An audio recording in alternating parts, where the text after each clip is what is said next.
Hi there, my name is Patrick and I am the comic book veteran. This is episode 2. Today, what I want to do is I want to talk to you and tell you a little bit about some of the other books in my collection. Now, I feel like I'm the luckiest guy in the world. I've got a wife, I've got 3 kids, and they put up with this in the house. Now, I'm going to start by talking a little bit about what you see behind me. The gentleman who built this house before we moved in, and I've been here for almost 5 years now, but the gentleman who built this house was big into guns. And if you look along here, you'll see little notches, because this was his gun cabinet. And I moved in, and yeah, I like guns, like any other guy generally does, particularly one that was in the Army for 20 years. And what I have found is that I don't have this many guns. If I put guns in here, it would just look silly. But I thought to myself, that's going to be an awesome comic book display case. So that's what I've done. And I'll shift some of the books out here and there, but as I think I alluded to in the previous episode, these are mostly Marvel. I'll go so far to say is they're all Marvel at the moment. We've got some figures along here and on the shelves, as you see. But it's all Marvel except for a few posters that are all specifically Neal Adams. I am a big Neal Adams fan. Loved his work since I was a kid. I remember seeing some of his covers and his artwork in the mid-'70s.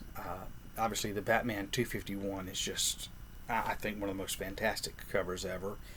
His Batman 227, the reference to Detective 31.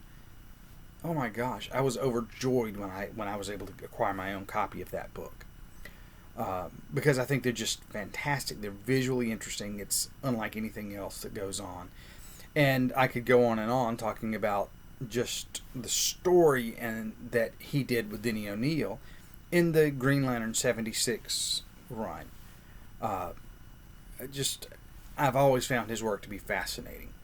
I am fortunate enough, and I don't know that I have it in my display case at the moment, but I have... Oh, it's just not in there. Didn't think about this until I was talking now. But I have the X-Men 58, First Havoc, and I was able to get that signed by him, and then I was able to get it signed by Roy Thomas and graded. Not a super high grade book, but it's just one that I am overjoyed to have in my collection. I wish I could have had more of his stuff signed.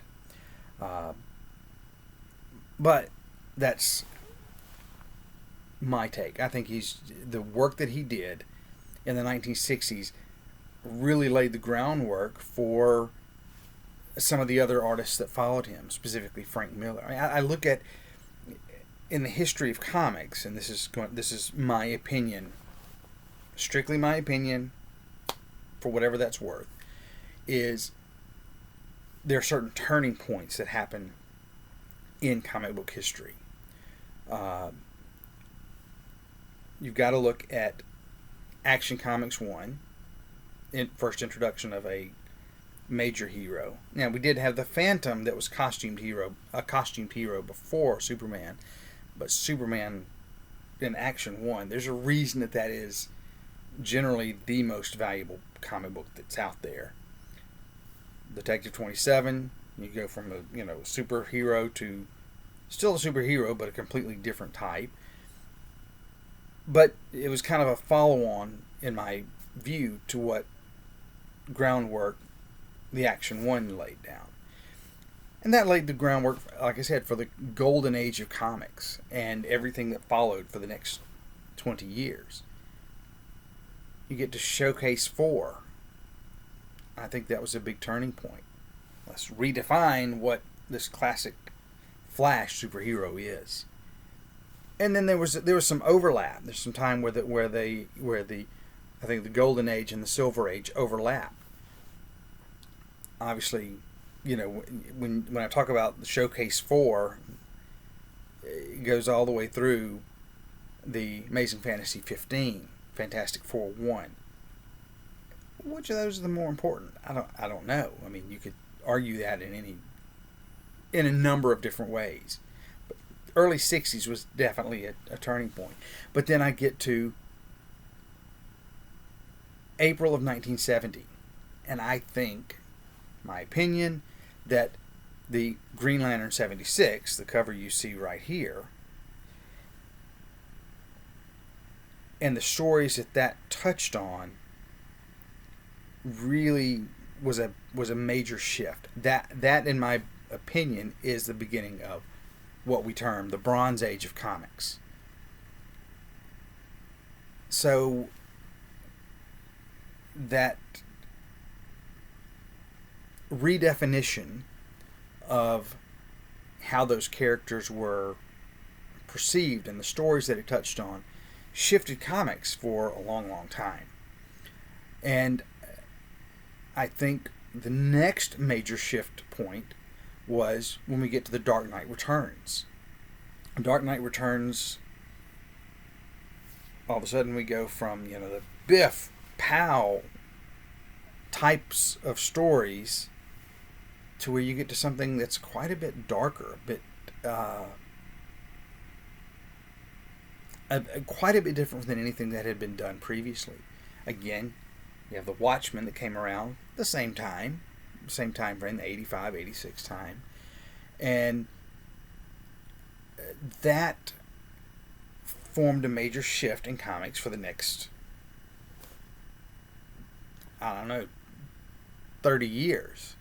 I don't know where we go from that age to modern age. Do you consider that the modern age? Do you know, is there another book that had that much of a cultural shift in the world of comics?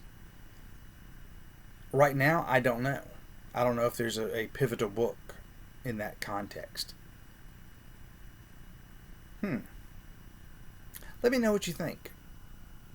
I just don't have a good answer for that at the moment. I'd be very interested to see if somebody has another take on that. Again, thank you for your time. I appreciate you watching this, and we'll see you in episode 3. Again, my name is Patrick, and I am the Comic Book Veteran.